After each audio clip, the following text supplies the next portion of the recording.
Tape number 5, Ecclesiastical Assistance Meeting.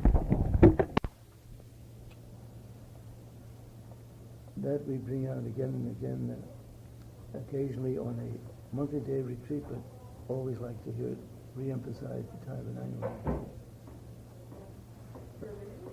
I dare say that has worked out pretty well. It's amazing, the generosity of these people.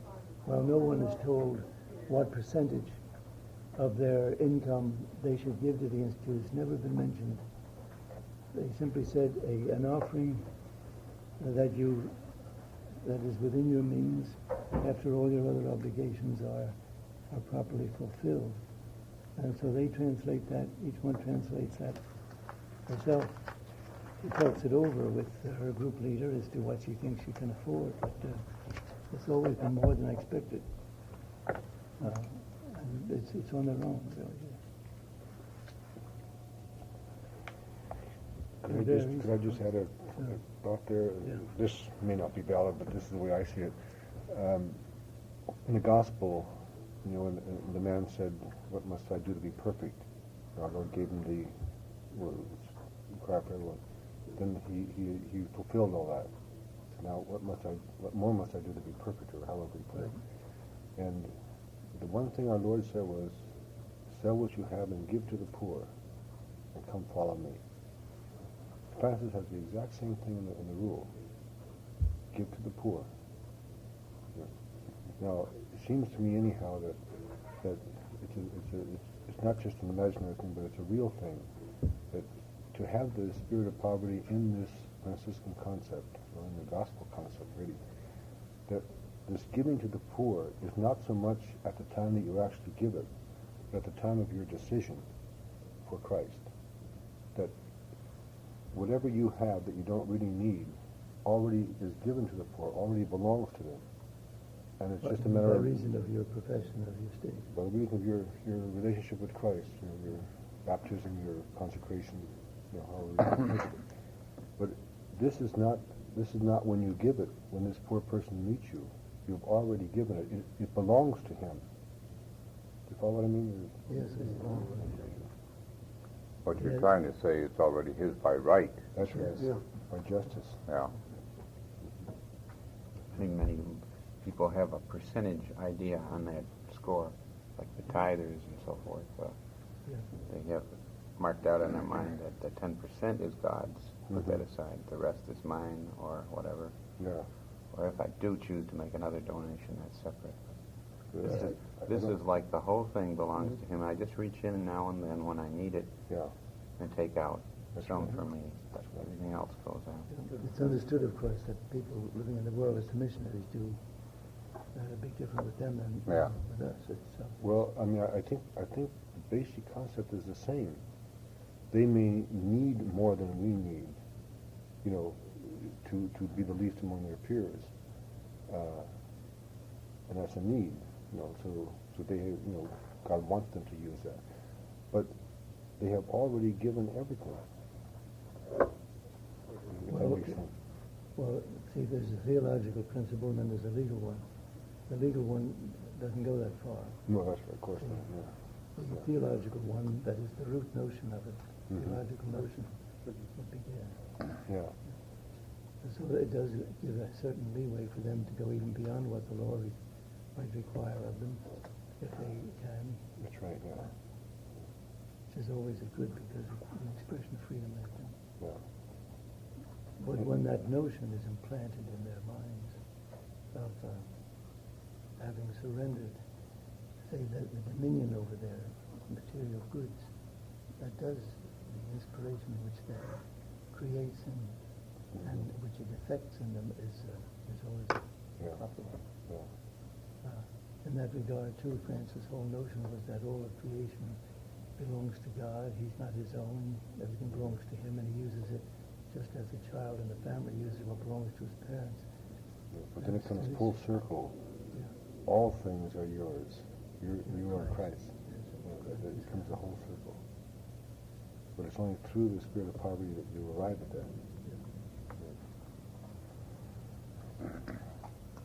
You can go out and appropriate anything in the world if you wanted. borrow somebody's car. And get If you do it in the spirit of poverty, yes. Otherwise, you've missed the whole point. I mean, you've gotten off the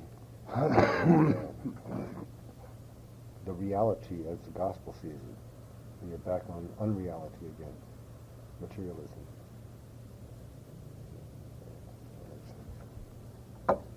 In our discussion of poverty with the missionaries, we usually go beyond the material things then and show how the Spirit can also extend to other things which they might consider their own, namely the disposition of time, the time at their disposal. That those whom they serve in the apostolate make demands on their time, and they could, on the one hand, just turn them off and say, I don't have time for that. On the other hand, being committed to the apostolate, they would realize there's a certain duty here, and they need to share or to divide their time with those who need it. When it comes to our group leaders here, that's something which is very, very practical and concrete to them, because they're supposed to be at the disposal of the members of the group. That's understood, and they're told this is their duty. And yet they have their own work in town or where they are employed to perform. They have, in this house anyway, take that as an example, certain duties, KP duties, pre or post, as they call it, pre-dinner or post-dinner. All of that, just like the rest, and yet need to be at their disposal. So it's kind of rough at times, but they do make the sacrifice and do it with goodwill without any complaining. And they deserve admiration for that.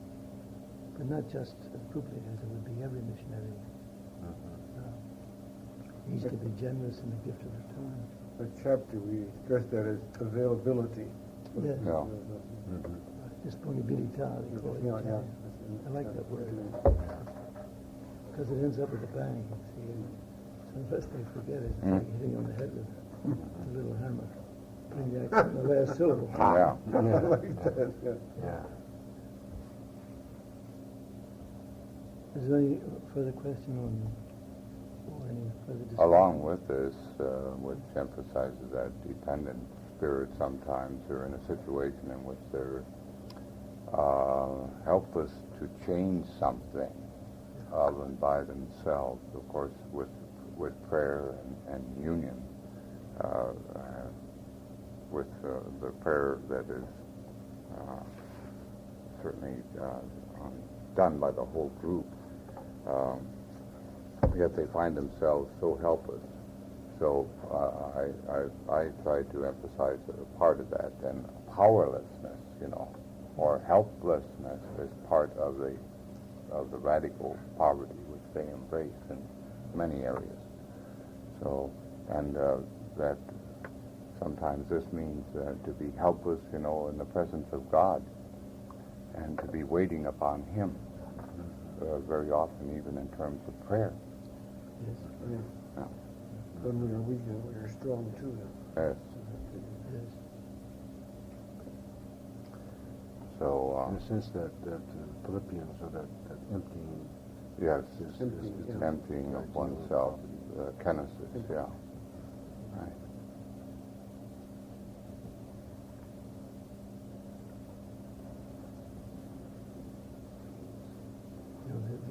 The old proverb comes to mind, what you can't cure, you need to endure. Right. But it's based on that. Right. That's what we're talking about. Right. Except to give it a spiritual orientation. Yeah. This is an aspect of the radical dependence, of course, of all of us in our creatureliness, and then you specifically orient the whole thing, to the Lord. Yeah. That's a very, very important part of the eschatological concept of the whole gospel. Mm-hmm. That it's just on the way. It's not here yet, Right. but it is already there. Stressing with them the fact, the principle involved in that text of Scripture from Romans, that to those who love God, everything works together unto good. At times they're very much in the dark, Yes. and they can't see And they may be inclined to simply criticize and criticize strongly.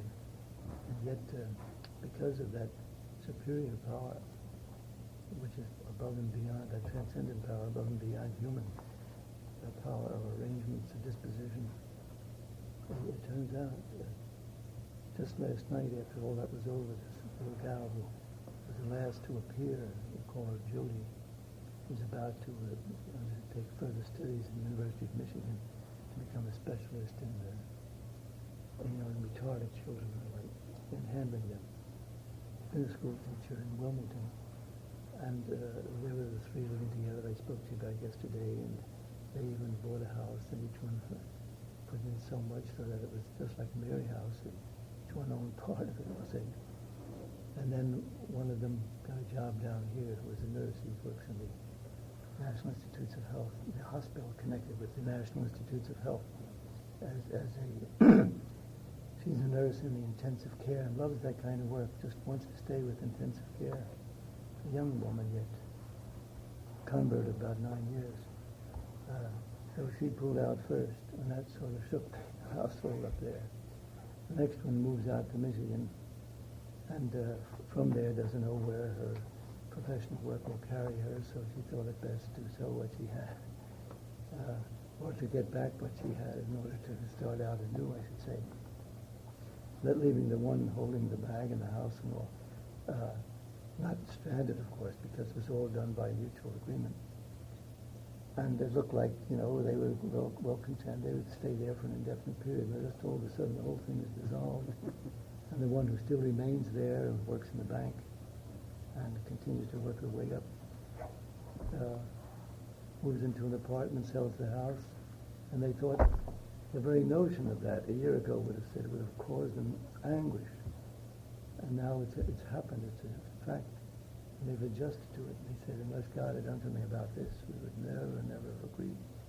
It's all done. Mm-hmm. Barbara helped them along. In fact, Barbara was a little strong with them here and there when, taking all the facts into consideration. And they, no doubt, may have had some thoughts, is she pushing this or not? She wasn't actually. She wasn't, didn't say, you must do this or that. It was a case of, if you want to act sensibly, look at it this way, look at it that way. Now it all turned out fine. He sold the house for pretty good. They didn't lose or No, they didn't lose. They gained Probably something. Yeah. They're going to real estate.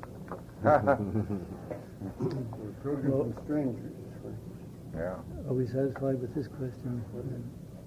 Granted, we could extend all of these, no doubt, but considering our time. Now we're up to number 5. We didn't have a chance to prepare. That was great. All I was supposed to do was, I guess, initiate something. Huh? Well, yes, so Comes we'll out open much the better when it question. comes from the heart than the head. Yeah. We're ready for number 5. All right. Would you read that one off before number 5? Number 5, toward an understanding of the SIM commitment. Yes. Let's see who signed up for that. Do you have that? I don't know, opposite I don't page? have the names. I thought you had the No, opposite side. just next to mine was the only one I had there. Well, I think we all got a lot of understanding of that. At least I did in these last couple of days here. Yeah.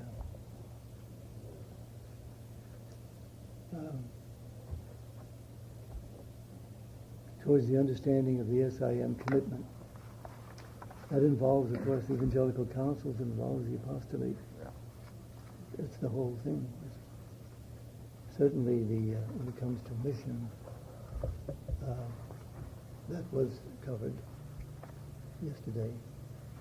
And the mission wouldn't mean just the witness or testimony, or what we usually call apostolate only, because it's the person to whom the mission is committed, and what's the nature of that person. The person is not just one of the faithful, though she begins as one of the faithful, surely, a baptized Christian, but one who is further consecrated through the profession in a secular institute with the evangelical council. So the nature of the person, a consecrated secular is the expression coming into use and then the mission or service to the total mission of the church, which he assumes by reason of her profession. That would be the answer, at least summarily. I think it's good to get at least have some reflection on the fact that this consecration is the expression, let's say, of what has been going on by grace in the person. It was God calling them to this kind of a dedication and the Response then. yes, the response on the part of the person in faith is brought to this. So that this consecration now, let's say, associates the whole process with religion, with the church, with the whole concept of the body as different charisms in the body. So we don't think of it, or they don't think of it, as like the way we were trained. The very fact that you are in vows, you are different, and this makes you different, rather than the process, of God making you different. So how the vows are kind of something like the sacrament of reconciliation. That this is the final expression of what God has been doing in the individual. I think that's important. But I know I had a lot of trouble with that. The first years. Somehow it didn't quite ring true that just because I took this vow, that made all the difference. And yet that's what it seemed the books were saying and the conferences were saying. And I had an awful lot of trouble with that. They might also have that same difficulty. Well, it certainly makes it, there's a distinction there, like the charisms are distinct. There is definitely a distinction there. The religious life or consecrated life is a charism. The founders of orders are usually considered charismatics in the historic, theological and historical sense. The hierarchy is itself a charism. It's one of the stable ones in the church because it retains the structure itself. That has implications to not only formation but the screening process of new applicants. You should see them as having begun on the way by naturally almost. Yes. They are beginning to do things like poverty and obedience and chastity even before they came to you. They're beginning to respond to God, that thing. Yes. This would help them along the road. They almost already have to be on the road before they So it come isn't into such a the sharp break. Yes, I am. The radical choice, though, of course, they see is God's choice of them for this particular mission, I think, and that it isn't so much what you are or do that makes the difference, but it is what God chooses to do in and with and through you that makes the difference. Okay. What came through the council, I think, is more of a clarification. It wasn't, say, a denial of what was contained in church doctrine before. What did happen, though, say, before the council was, it's often the way the official teaching was interpreted. People get the notion, well, I'm in a state of perfection, so therefore I'm better than you. Or maybe, or even if they didn't say, the people thought these religious are better than we because of their kind of life. Well, we were actually taught that. That's what caused trouble. Well, there is something in the Council of Trent, But I think one aspect was always emphasized. Religious life, for example, was a state of perfection to be acquired. Well, it still is there. Yes. And that was emphasized even in the old days, as I recall it. But So in other words, Christianity is too. yeah, right. Pilgrim Church. The cardinal is here. The Cardinal. Male and female Is both. the missus here too? Yeah, both of Well, them. they come in Probably twos. doesn't look as nice. They have so many Ooh, cardinals. just They have so Cardinals many. just Yeah, so the female just flew away. I Just saw the it. female there. A very good marriage encounter symbol. The husband and wife are always together. That's a symbol of fidelity. They have many cardinals here. You know, as one council succeeds another, certain things are emphasized and stressed, which pertain to the needs of the time. And then it happens as the effects of that begin to permeate the conscience of the people, the Catholic people, that again, the exaggerations take place. Forgetting or putting aside what is also an essential element or an important part, and in their haste, of course, to stress what is present, so that a balance is usually, a balance is always needed.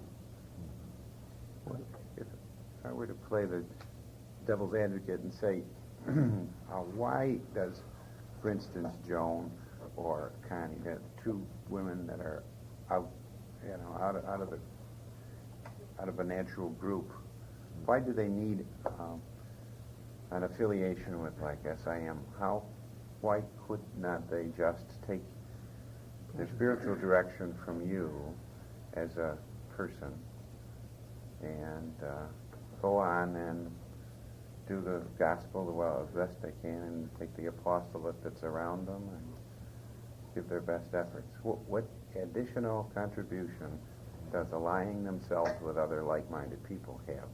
I think the essential concept there would be, this is the way Christ wants to function, not with individuals qua individual as part of a organism or a cell, or this is the way he wants to function with them, and this is the way it actually comes out. We're never really alone. When two or three are gathered, there I am. That's the concept, So, that could apply to the church in general. Then Oh, yes. Within that, you could say, but you don't need anything else. Well, you see, in the body, But of course, I'm getting into why religious orders and Mutual things like support that. I guess, and but support. why a bigger diocese? Why always community? Why always some kind of community, Unity. yeah. and that goes right back to the church itself as community. Then you say, which one then? Yeah. And which one and how does it apply to this one and not that one? Even given willingness to go along the road a little extra degree. Why do Each some one people? offers something different that would appeal to a certain personality. That's why I became a Franciscan and not a Jesuit, or why I didn't become a Benedictine. So some. and It might have been because the Jesuits wouldn't want you. No, I didn't want them. But it also I said it corresponds might to- have been too. It also corresponds to a certain need in the whole body. Oh, yeah. Oh, sure. Yeah. Reaching out, yeah. So God gives charisms to the individual in view of the charisms of the group, which he's calling individual, in view of the whole body. That doesn't take away from the value of an individual doing what you suggested. But in this particular case, the person, say in Jones' situation, she feels very much her being part of community. Just the actual physical separation doesn't make that great a difference. There's constant communication for one thing. And apart from that communication, when she is out there alone, which is practically most of the year, there is that, the training whereby they know they belong to a group. They're given, the communications keep coming month after month from here to their annual retreat. And even that doesn't explain the whole picture. It's in and through this body called, in this case, Institute or SIM, System Missionaries, within the church. The notion of community, I guess, does embrace it all. Communitarian notion. Then when to go down to just one of the other specifics, it comes say to obedience. Is one of the evangelical councils, one of the hardest ones usually. You would say, well, of course, she renders that to a confessor. But you would hardly render it to a confessor or a director beyond the limits of just spiritual direction. It wouldn't take in the whole of her life like the promise of obedience takes in that of the missionary. It all comes under that, the umbrella of the promise of obedience. Not just a phase of her life, her job. She's supposed to check that out with her superior or a change of job. Not forbidden to do it, but she's supposed to. talk it over with the superior, reach agreement, and actually proceed. The postulate the same. There's a country difference there. If you were subject to Europe, to whatever degree you wanted to make a promise, a binding promise of obedience to a director, of course you could spell that out. You'd say, I want to tell you everything and get your okay and everything. But it isn't a good thing for a person to make that kind of a vow. I'm very hesitant to accept it beyond any limits of just the direction itself, if you agree to that.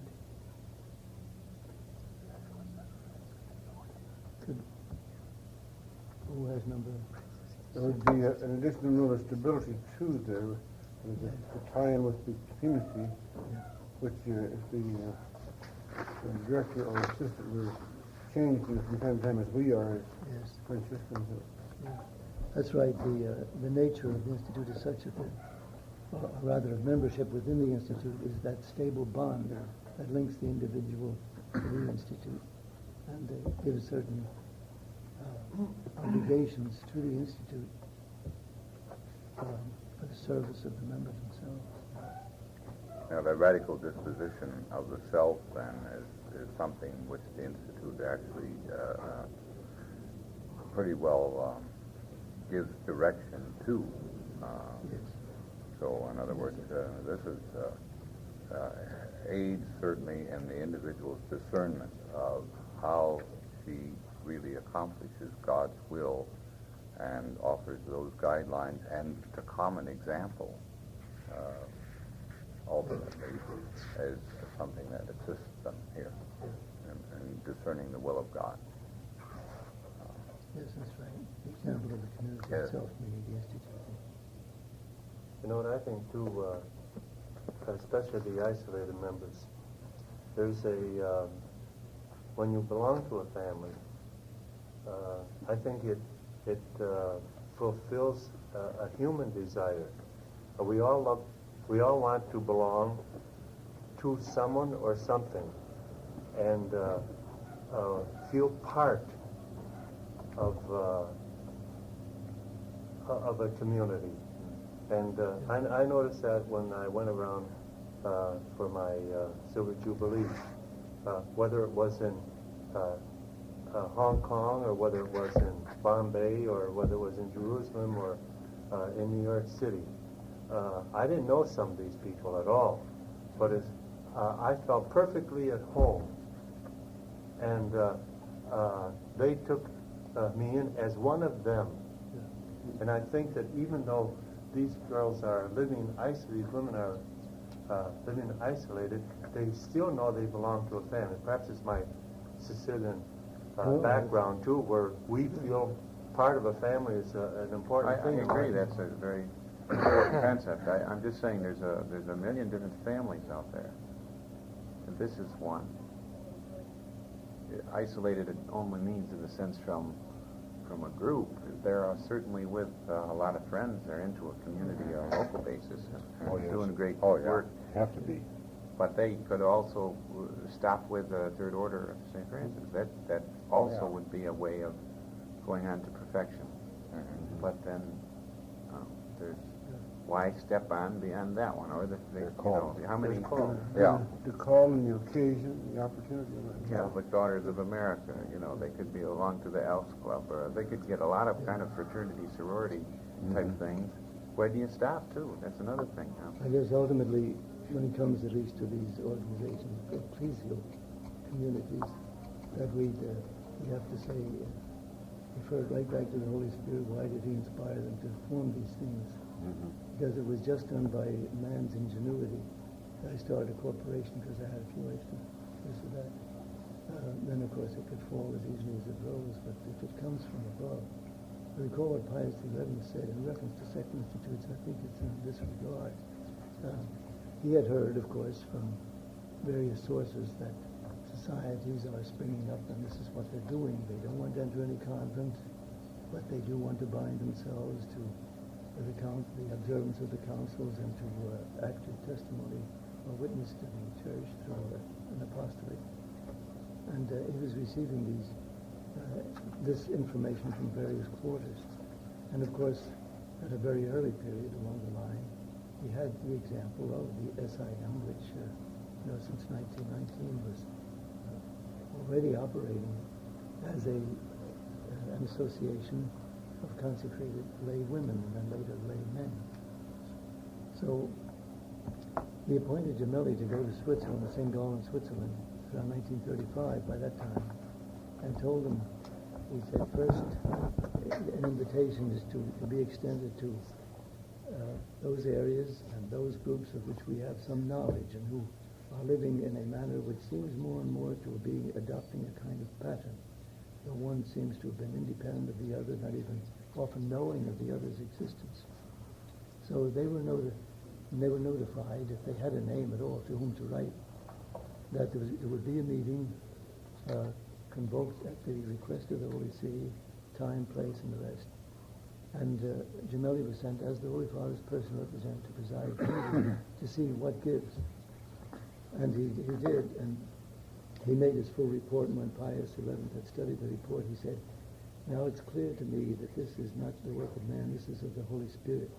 He said, look of the number of instances of an independent origin of this idea, which is basically the same in all of them, and one not even having known of the other, and although there are accidental differences, of course, but to see that the basic notion is the same.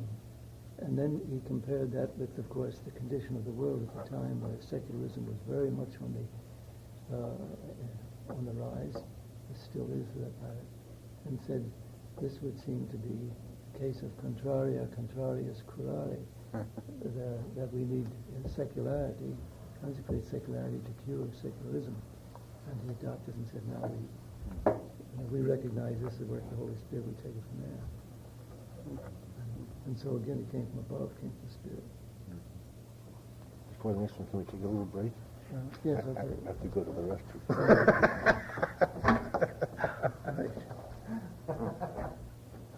All righty, we'll call that. Who goes there to rest?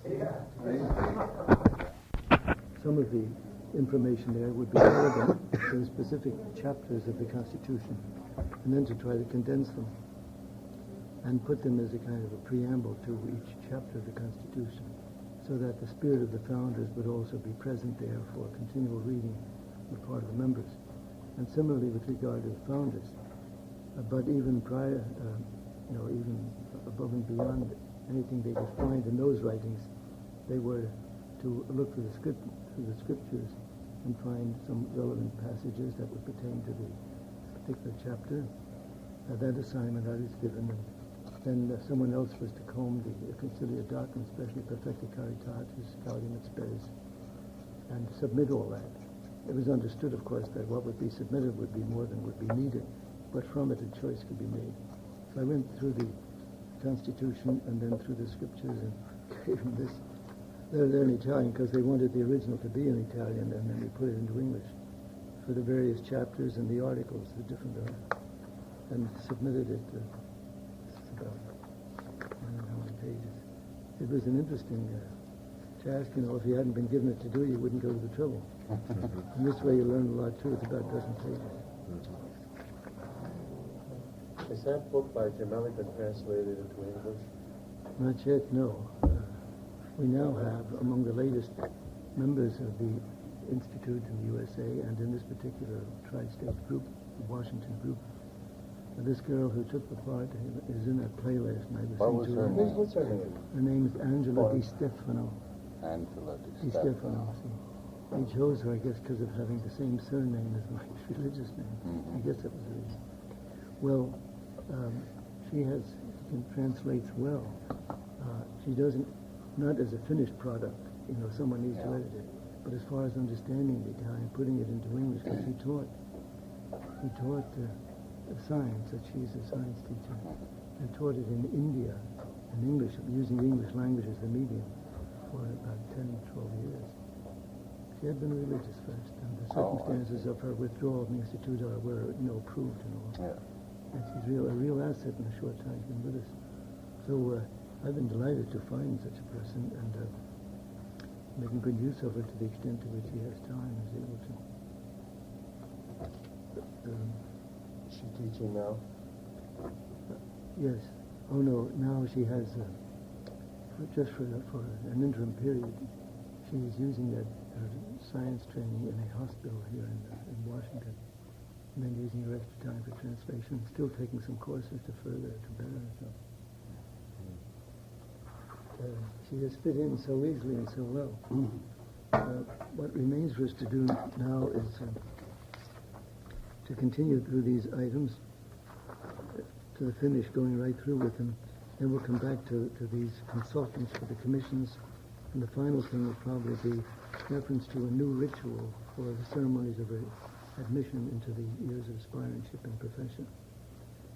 This is not in English yet. It's being put into English, so that it'll be more of a case of explaining to you the changes that were made and why they were made.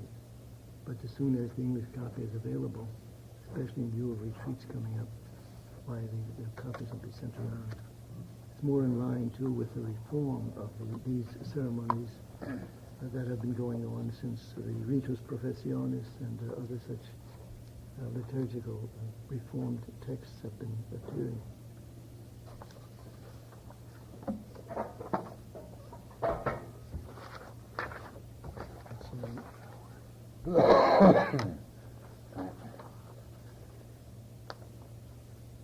We're up to Father Ronan's discussion, number 6, on prayer life of the missionary and the role of the ecclesiastical assistant in fostering it. So I'll try to be very brief. This of course could go on and on. But I think we pretty well agreed on the concept of the spirit of prayer. That's I think is tremendously important, and it's in chapter 5 of our rule. And I think this is a perfect expression of it. The friars to whom God has given the grace of working should work in a spirit of faith and devotion, and avoid idleness, which is the enemy of the soul, without, however, extinguishing the spirit of prayer and devotion, to which every temporal consideration must be subordinate. That, I think, is a perfect expression of what the spirit of prayer is. And that's what we'll be talking about. Now, everything we say will be trying to fit into that to see how we can grow or help others grow in the spirit of prayer and devotion. I think one thing that is important to realize, and I think most of the spiritual authors will agree with this, that prayers can be a tremendous impediment or help towards the spirit. It can be either or. The way prayers are used. I think that's important for us to realize. Just the fact that I say a lot of prayers does not mean that I am growing in the spirit of prayer. It could be that I'm going the opposite direction. Pharisaism or hypocrisy, whatever you want to call it, can stem directly from prayers if I have not the spirit of prayer in my prayer. One thing I think that is important in this growing in the spirit of prayer is the whole concept of I can't live yesterday and I can't live tomorrow. The only day I can live is today. There is an eschatological element in living today, but unless I see this day, this one day, as the sum and substance of my relationship with Christ, I am getting on the intellectual level, or I'm getting on the unreal level in regard to living. In other words, if I say, well, I'm going to spend all my time for prayer at the end of the week, then in a sense I'm missing the boat today. If I make that point clear. Now, insofar as private prayer is concerned, I personally think that we should encourage the missionaries and encourage anybody, ourselves first, to pray the rosary. This may not be orthodox, but my concept, anyhow, as I understand it, the rosary is the full 15 decades. Now, they have 15 decades, and part of the reason for that is that it was kind of an ideal in the Middle Ages to imitate the monks who prayed the 150 Psalms every day. Now we know very well that to grow in the spirit of prayer, we have gotten away from that. First we broke it down to 1 week, the 150 Psalms. Now we've even abandoned that whole concept. So saying the 150 Psalms is not some kind of a magical thing. And also saying the 150, what comes out to 150 Hail Marys, I don't think is essential. But I think it's good, but I'm not saying it's essential. I think it's more important to see one mystery or one involvement in the mystery of Christ in relationship to all the others in the 15. I think that's more important than, say, to break it off and take just 5 of them and say all 10 Hail Marys. So say if you only have a half hour, I personally think, now I could be wrong, I personally think it's much better to spend the time you have in maybe only saying 1 or 2 Hail Marys, but letting yourself be involved in that particular mystery, but going into all 15 of them, so you have a connection. The advantage of splitting it into 5, or maybe you have only 20 minutes this morning, maybe you have another 20 minutes later on, another 20 minutes. But I think in teaching the Rosary, I think that's important. And Pope John gave us a magnificent series of meditation on the Rosary shortly before he died. Quite shortly before he died, and he himself prayed the 15 decades every day, or at least most every day. I think one value of the Rosary is not so much to see Mary as some kind of a magical person outside of the rest of the context, but as the Council put it, Mary, in her very person and in the development of being involved in the mystery of Christ that we see in Mary, she is the sign or the sacrament, or whatever you want to call it, of the whole Christian people and of each one of us. So what was taking place in Mary, what we see taking place in Mary, is God's will to be taking place in each one of us and in the whole Christian people. And I think that's tremendous. Three-dimensional. Yeah. Same with the Stations of the Cross. Yeah. And the second point I'd just like to mention is the idea of meditation. I think they certainly should be encouraged to this. The Rosary certainly is a meditation, a form of meditation, and I think a very fine. I would personally think that if they let themselves be involved in the mystery of Christ, this would be an ideal form. If they have more time in this, then of course meditation in the usual sense, whatever system is used, but not to let the system become an interference to the meditation itself. But the involvement in the mystery of Christ is the real point of the thing, to kind of let yourself get involved there.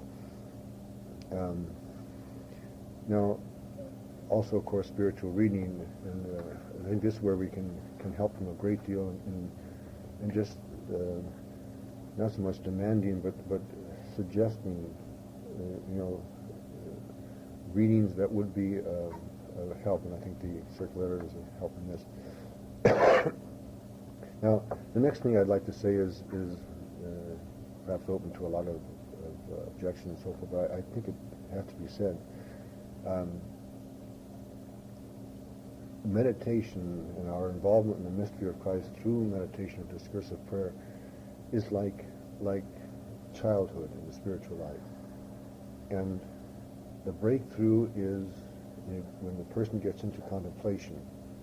There they really begin maturity. And I think it's a tremendously important thing for us to help them make this breakthrough. Because I personally think that every one of them are called to this.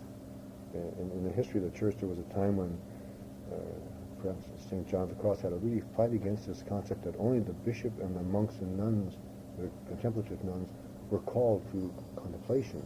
Everybody else was just called to discursive prayer. And the church has, I think, officially sanctioned the concept that everyone is really called to this. Whether we actually make it or not is, is another thing. I might just mention at this point the office. It should come later on, but just to make this clear, I thought I got this from you in '71, but I apparently didn't. The way the office is drawn up now, at least this is something you can think about. I don't know whether it's entirely valid, but it makes it more real prayer to me. The psalm, or canticle, whatever it happens to be, is not really my prayer. It's mine just by associating with, the prayer of this particular individual, this psalmist, or whoever it is. And I pray it more or less in that sense, that I'm trying to share in his prayer, trying to get in his, expression of his communication with God and so forth. And then it seems to me that between the end of the prayer and the little psalm prayer that we have, that there should be a period where,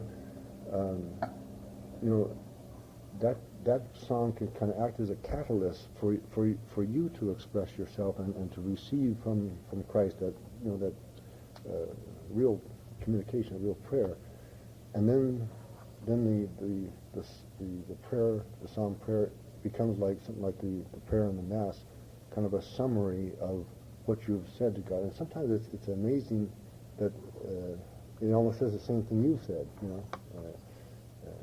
but at least because we're supposed to be contaminated with something. So it kind of created a thing. So I read John the Cross as best I could in the translation of Piers. I think it was Piers, something like that. And it was a very difficult translation. It kind of I worked my way through it, but really the translation was such a hindrance that I don't think I ever made the breakthrough and got what he was trying to say. But this is a very excellent translation, and don't be turned off because he's a Carmelite, John of the Cross. Teresa of Avila was very, very strongly influenced by Peter of Alcantara, very strongly in her whole concept, and John was very strongly influenced by Teresa. So he represents really, I think you get the identical same thing in the works of St. Bonaventure, from a different flavor, a different personality, a different expression. This is a four-volume work that's really excellent. But this, I think, has this advantage that John wrote this really as kind of a thorough analysis of what happens and how the person is drawn to this total union with God. And the church sanctioned it. He's a doctor for this particular section of theology, mystical theology. For example, the spirit of poverty as expressed in Francis is, in my mind, exactly what he goes into, all these pages to bring out, in its inner reality. Again, this is from our rule. The friars are to appropriate nothing for themselves, neither house nor place nor anything else, as strangers and pilgrims in this world who serve God in poverty and humility. They should beg alms trustingly. And there is no reason why they should be ashamed, because God made himself poor for us in this world. Now, listen to this. This is in my mind, Francis begging us almost to reach for this. This is the pinnacle of the most exalted poverty, and it is this, my dearest brothers, that has made you heirs and kings of the kingdom of heaven, poor in temporal things, but rich in virtue. This should be your portion, because it leads to the land of the living. And to this poverty, my beloved brothers, you must cling with all your heart, and wish never to have anything else under heaven, for the sake of our Lord Jesus Christ. Now, John explains the breakthrough from discursive prayer to contemplation. He explains that there's two elements, the active and the passive. this is kind of like the active. First, have a habitual desire to imitate Christ in all your deeds by bringing your life into conformity with his. You must then study his life in order to know how to imitate him and behave in all events as he would. So this is first, and this is Francis, huh? You know, Christ, that he's described often as the man most similar to Christ or something like that. What is it, Mirror of Christ, it's called. yeah, Like the most Pope's called. the most Christian of the Italians and the most Italian of the saints or something like that. So. Yeah. Yeah. I've heard this. So the first thing is this preoccupation, if you want to call it that, with really letting Christ make you like himself. You know. And then secondly, in order to be successful in this imitation, renounce and remain empty of any sensory satisfaction that is not purely for the honor and glory of God. Do this out of love of Jesus Christ. In his life he had no other gratification, nor desired any other, than the fulfillment of his Father's will, which he called his meat and food. So basically it's the same doctrine, huh? Expressed differently, but then he goes and spells it all out very well for you. So this idea of the individual being helped to break through from discursive to contemplation, and it's in the contemplation that the purification, the union, the love, the whole mystery of Christ being present, being involved, identifying the person, sharing his sonship, the whole, everything, however you want to express it, takes place on a mature level where it hasn't taken place on a primary level, you might say. It's the same thing, but on a different level. And I think, if you take the life of Francis or the life of John or any of the saints, once they arrive on this level, they don't dissociate themselves from the apostolate or from the will of God brings them much more intensively into the apostolate. I mean, that's God's will is for the salvation of mankind, the kingdom. He also gives some norms for for how you can see, when to guide the person to leave discursive meditation and get into contemplation. And it's the first sign is the realization that one cannot make discursive meditation nor receive satisfaction from it as before. Dryness is now the outcome of fixing the senses upon subjects which formerly provided satisfaction. As long as one can, however, make discursive meditation and draw out satisfaction, one must not abandon this method.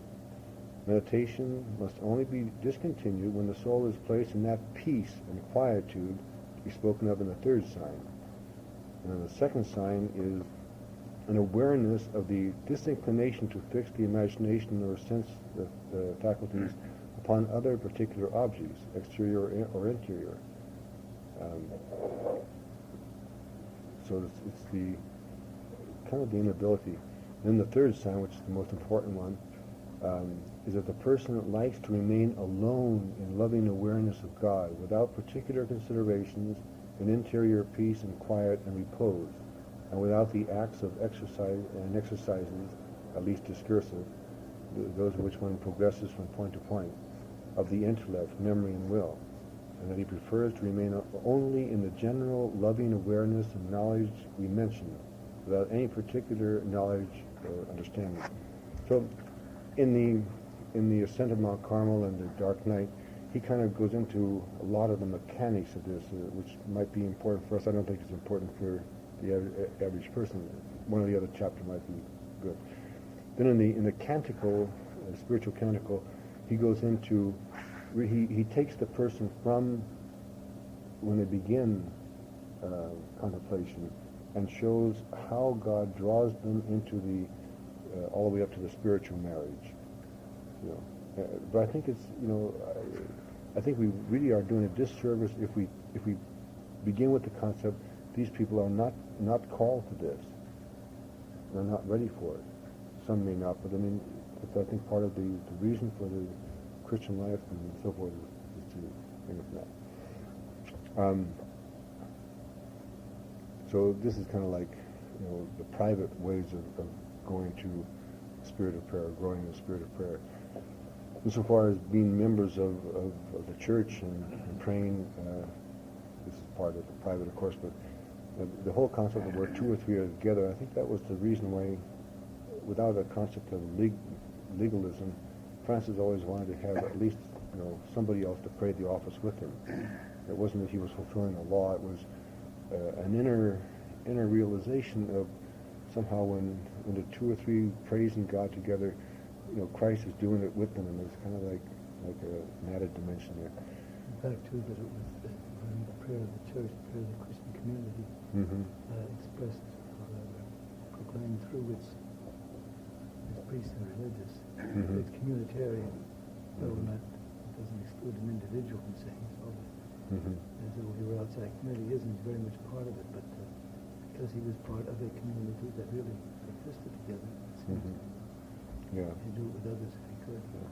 We know he liked very much to go up on a mountain and pray, this type of thing. But he also expresses that very strongly. I forget it's in the called the last Mormon Testament or the rule. I forget now. This idea of I always to have friars who recite the office with me. Yeah.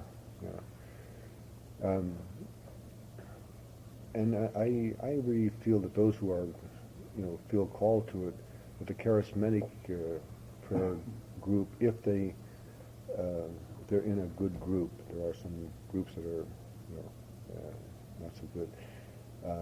I think they can be helped a great deal in this whole concept of the primary purpose really of prayer is, Christ wants to praise and thank his Father. That's the main thing, and in the very thanking is the asking for, all that we need, but from his point of view. And of course, the whole concept of prayer, and this is, you could write books on this. Everything is really focused in the Mass. You see it there very, very clearly, huh? The whole concept of the liturgy of the Word, liturgy of sacrament, the very fact that Christ in this form, is telling us, I am present, but not just in this form. I'm present, in the person, wherever the Spirit is, wherever the person really wants to do my will. The Father and I are there with him. Huh? That his presence is in 1,000 different ways in our lives, and faith means really being aware of that. And, living with Christ, actually, in a sense, he is much more with us now in his glorified form than he was with the apostles, before that time. But all that is, many faces of the Mass. So that's all I just wanted to, give a little. But I really feel, that a book like this is and it's inexpensive. It's only about $6, I think. Is a great tool.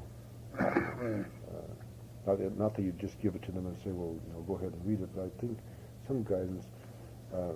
Ernie Larkin gave us a 8 weeks course on this. We just took the mechanical, just kind of. But one of the things that he brought out very strongly, and I think it's very valid. God uses all creation, and St. Bonaventure uses the idea of the footprints of God and all that. God uses all creation to reveal himself to us, huh? Right. But there comes a point, and this is where contemplation comes in, where God alone becomes the means to God. And that's the God-man's place. That's the glorified Christ place. To be the means, the way, the truth, the life, the only adequate final way to God is God himself.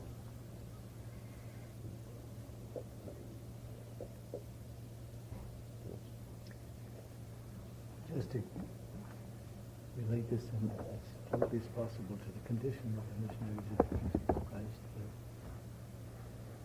It's true that on the one hand we we find him engaged in many, many activities, just to look at the picture as is. And on the other hand, having the duties of prayer, which is spelled out in the Constitution and in the rule of life. So to try to compose the two and to arrive at balance, which is their concern, there are certain tensions which manifest themselves from day to day. On the one hand, knowing of their duty of prayer, of time really set aside for that purpose, and of course, at times, despite having planned their day as they have, time being taken away from it, from outside pressures, which may have a certain legitimate demand, depending. We never say, well, in that kind of situation, are you automatically excused? And yet, we don't want to disquiet their consciences in such a way that they would become scrupulous about it or lose their peace, especially if everything that they're doing is done for God's glory. Granted that everything so done is a prayer, but we couldn't just subscribe to that and say, this is just remember this principle and you never need to worry. So if someday you haven't said any prayers or engaged in prayer, why, don't worry about it. We have to be careful of that, because that can go into days and weeks and just simply give it as an excuse. It's true that they need, in their training, need to understand what we have been referring to in these days as the sacrament of the moment, of seeing how their love for Christ, and that's the goal of prayer, can be expressed in concrete situations of today as they occur hour after hour, turning that into prayer. But then, in order to be able to do that, they do need the times of withdrawal, if you want to call them that, of going apart and being able to commune more directly with Christ in order to keep this perspective clear, these communications strong, and to, I'd say, recharge their love for Christ. And it's in that area particularly where they do need help. And when, I would say all of them need help in that area. And when they're able to do that, it does leave them with a peace and a kind of confidence in conducting their apostolate and engaging in their daily occupation, which even helps them physically.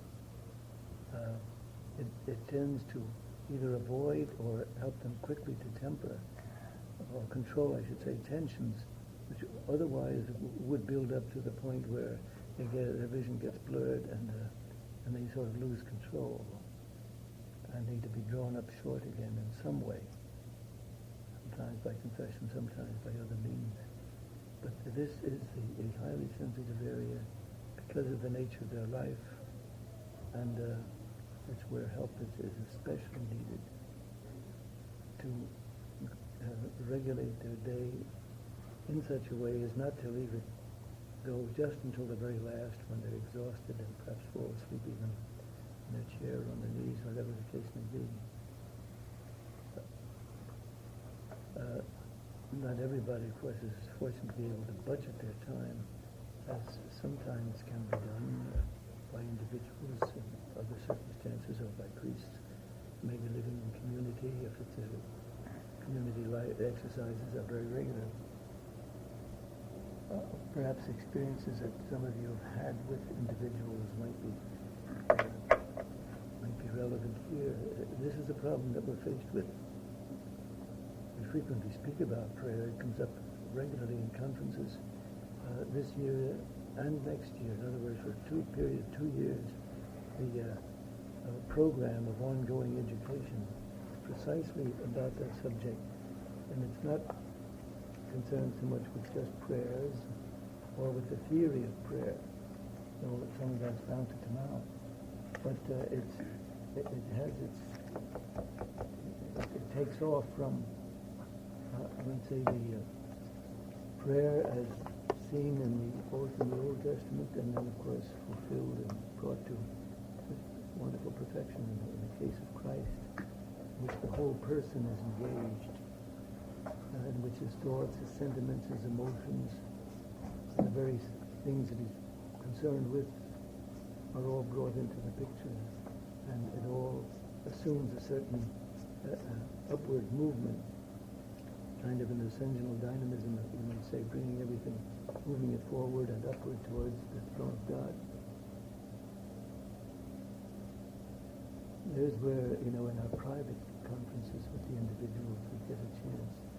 Because you can say what you deem proper to say in a conference, which was all of them here, all hear the same lesson. But it still remains to be tailored, I might say, to the individual. And that can only be done when you have privacy, when they can talk person to person. And are more inclined to open up than they would even in a sharing experience or a shared prayer session. And that's a special problem in this house, for the reasons, the obvious reasons. People constantly coming in at 11:30 at night while they're here as a group. It's true that the whole community doesn't sit up waiting for them. Somebody's in charge, but it's the service that they render to them while they're here. Besides, the service would mean the cooking, of course, and the rooms and serving food. Besides working in town all day, as many of them do, you can see it. And then the physical forces, the energy start to become depleted.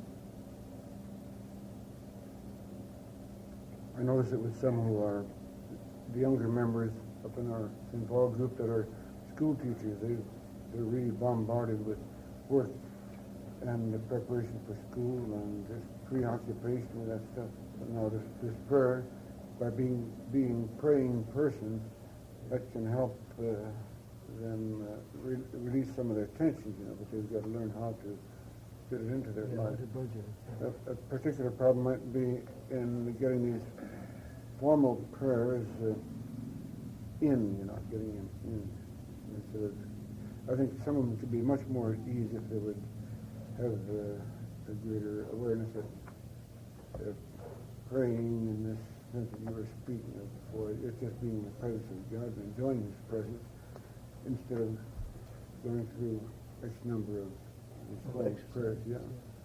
Fortunately, that's been cut down in the new Constitution. Instead of saying regularly prescribed prayers, which are prayers of the missionaries, rosary, Friday stations, and they're all enumerated to cover a good 2-hour period a day.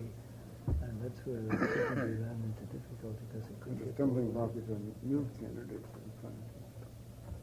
But it is important that they do set aside a period of time each day, whether, that be given over to a formal prayer or a discursive prayer, but the very fact that they allow for some time.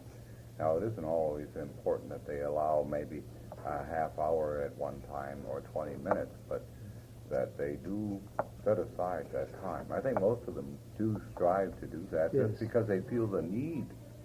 Yeah. Even to get quiet, to become overwhelmed. Right. It has that effect, too. Yes.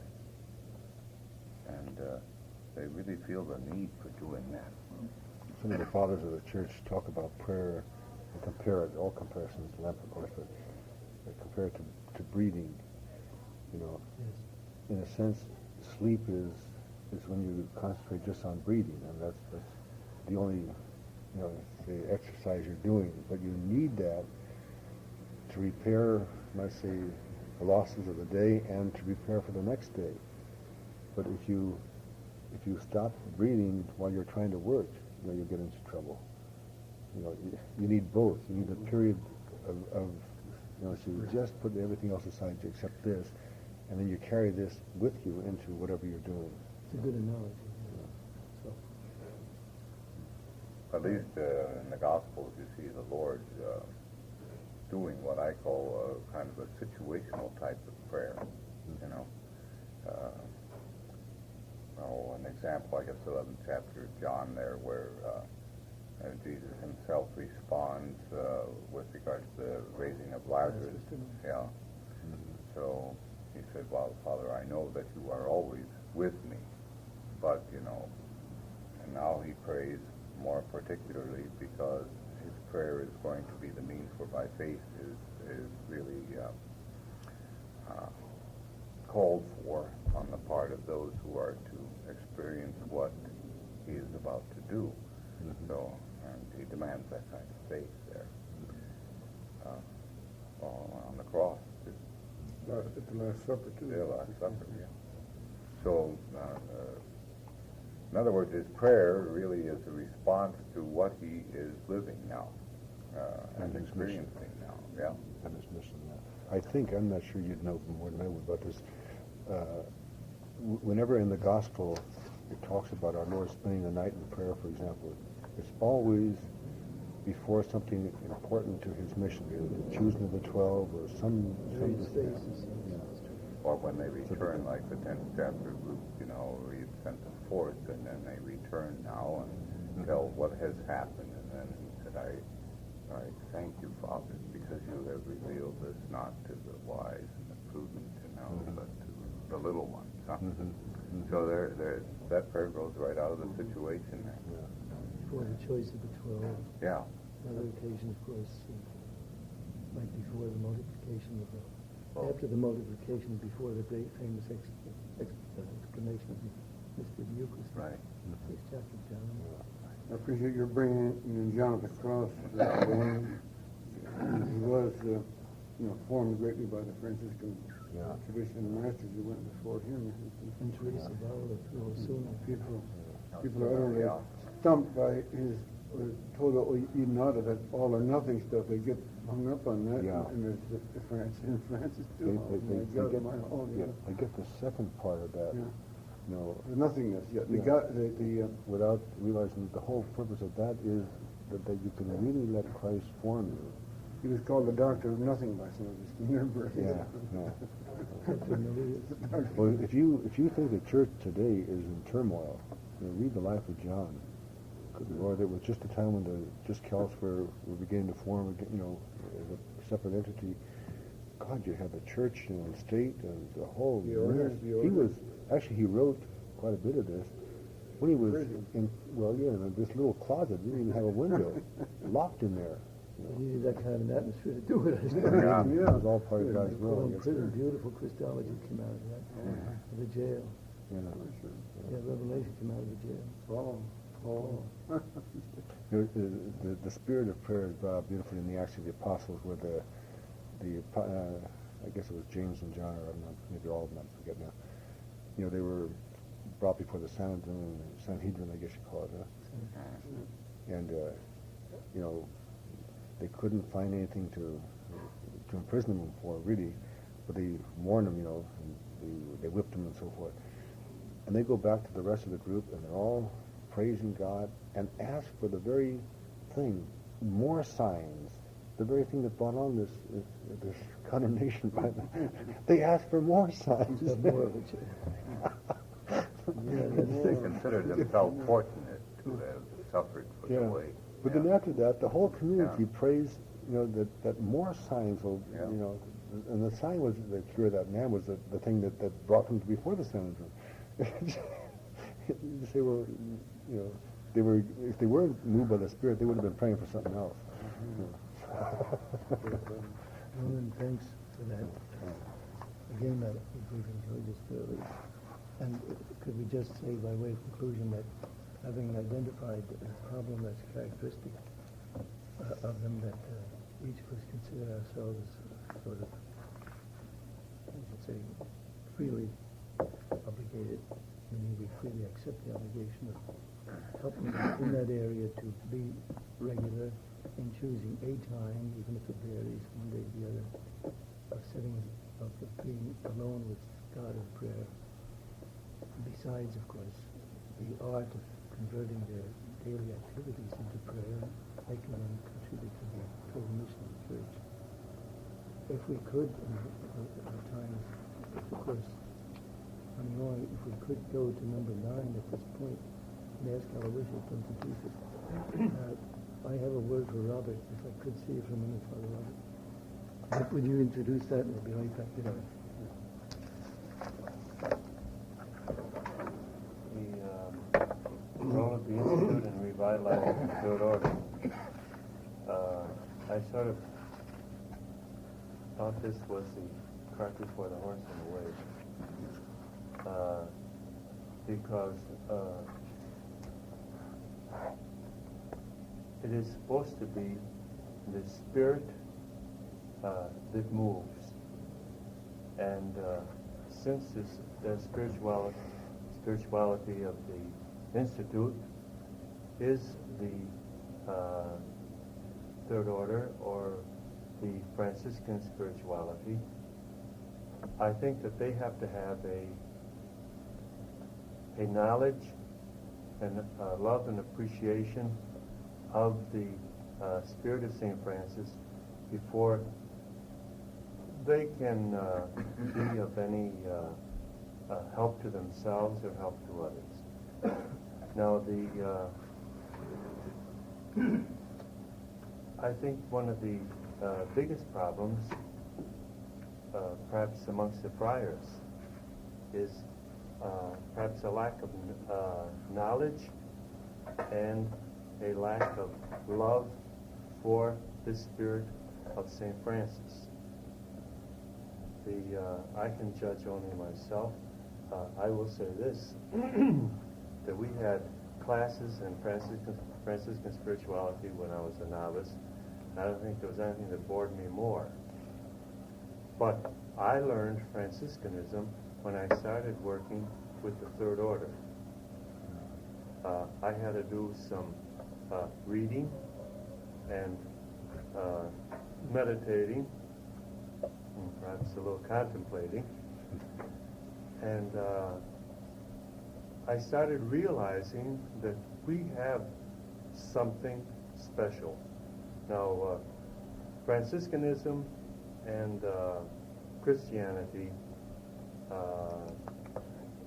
have a certain identity.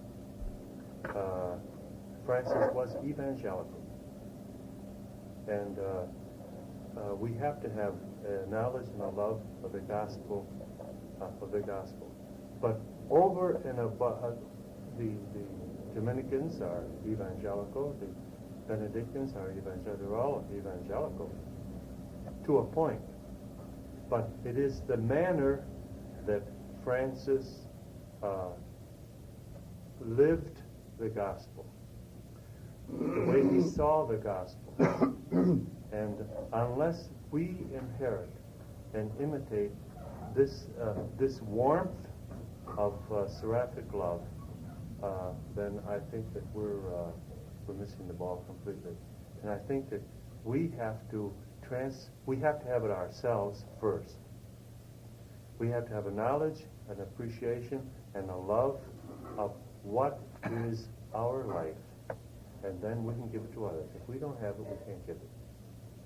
So it says here how the Institute can revitalize the order,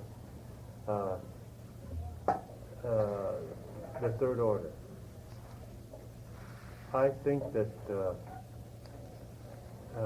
the role first comes in how we can transmit the spirit and the essence of seraphic evangelization first, and this spirit of St. Francis, where Christ was not a distant person, God was present. It's that spirit of Christ in everything. Huh? And if we have it, to give to everyone who comes in contact with us, then we're on the right path. All right, now we go to the Institute. We're supposed to be the ones vitalizing the members of the Institute. And I spoke what I'm going to say, to Father Stephen. And when I read the constitutions, I'll be quite honest with you, I was disappointed and a little irritated, because I feel that, without being a fanatic about it, I feel that there is no reason for the existence of the Institute if it's just for apostolate. You'll find any number of professions they can do the very same thing they're doing. But the manner in which they live and act and transmit to others, that is what is important. And they get that from their spirit, their spirituality, which should be Franciscan. And I noticed that in the constitutions, the Franciscanism has been very much watered down. And it doesn't have a vitality, it doesn't have a force that I think it should have. Therefore, speaking about revitalizing the Third Order, I think that there should be the Order vitalizing them so that they can enter as they on their part can by their good example and perhaps spurning on the director of the Third Order, because we've got directors of the Third Order who are no more interested in the Third Order than that tree is, and that is the problem. I worked with the Third Order before I left Brazil, and did a little as far as youth Third Order, and lived to see it fall on its face because those who followed weren't interested. Now, I think that if we can spur these members of the Institute in really reflecting the spirit of Francis, they're not only going to revitalize the Third Order, they're going to revitalize every apostolate, and their presence is going to be felt no matter where they are. Francis was not obnoxious. He wasn't a person that, like the Jehovah's Witnesses, that went around bothering people and assisting. The spirit of St. Francis is one where it's almost an osmosis. It's a penetration without almost without a perception. There's something different. There's something warm. There's something appealing.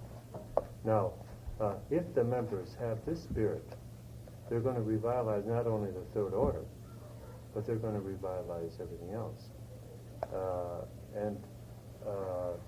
To me, the way this is put down, it gives the idea that the Third Order is dead. I don't know how the Third Order is in the United States, but I know that in Brazil, that there's such a resurgence of interest in the evangelical life, according to St. Francis, that all of the Third Orders in every place are really going gung-ho. It's a cooperation on the part of the OFM, conventuals, and Capuchins. We meet 2 and 3 times a year, and we have found out that amongst the members of the First Order, we could be one order without any separation down in Brazil, anyhow. You certainly could be a Same Capuchin. thing in the United... Pardon? You certainly could be a Capuchin. I With your find beard. very little difference between us, really. Colabarba. But I think that if the Third Order were revitalized with and some of our, for your information, some of our best Third Order directors are diocesan priests. Diocesan priests. So that now, is the if general I idea. could respond somewhat to your presentation. There's a certain context, I think, in which this particular item here came through. I'd like to refer for a moment back to the Constitution, the new Constitution. Having sat in on some of the deliberations of that commission, I know that the intent was not to water down the Franciscanism or Franciscan spirituality required by the Constitution. I know that from the discussions in committee as well as from on the floor. They were convinced, of course, and in agreement that this is the characteristic and distinctive spirituality of this particular institute.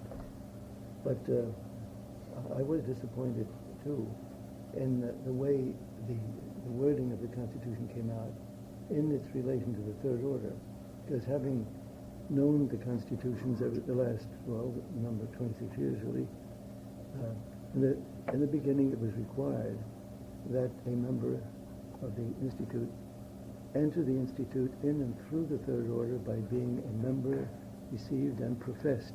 Not that they necessarily had to be professed in the Third Order before entering the institute, but they did.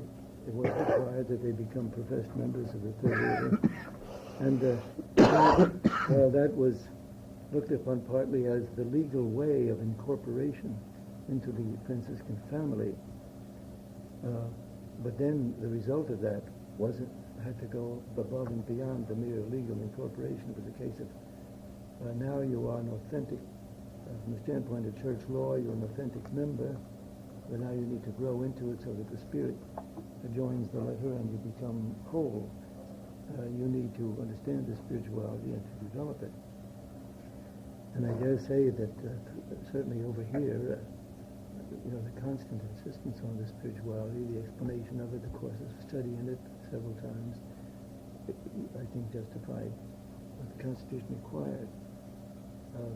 At one point, Father Antonelli, now Cardinal Antonelli, approached the Congregation of Religious, in which he said, some of the missionaries have raised the question, we'd like for the congregation to give a response as to whether or not special ceremonies of investing and profession in a third order fraternity are required canonically before or after a person is admitted into the institute, or can the institute itself be regarded as an authentic, as third order, which however has its own entity because it's a second institute, which the whole third order is not. But can they be considered as members of the Franciscan family as authentically as anyone else by the very act of their admission into the secular institute and their profession? And of course, the insistence upon formation according to the spirit of Francis of Assisi, as you might say, constitutive part, really, very essential. The congregation responded and said, yes, that could be, and they would officially approve that. He said, that doesn't mean that they now disassociate themselves from third order fraternities. It just means that they don't have to belong to one. But certainly if members, many of them in fact, were to continue in the life of a specific fraternity, they could help that fraternity very much because more is required of them. They could. There's where the idea of revitalizing came in. It was born out of that. And our missionaries, our delegates from Barbara down through the 5 or 6 others that were there, and I was in on that too, we still said, don't eliminate the notion of third order from this, because it would tend, we think, to disassociate the members of the Institute more and more from the third order, which it can help.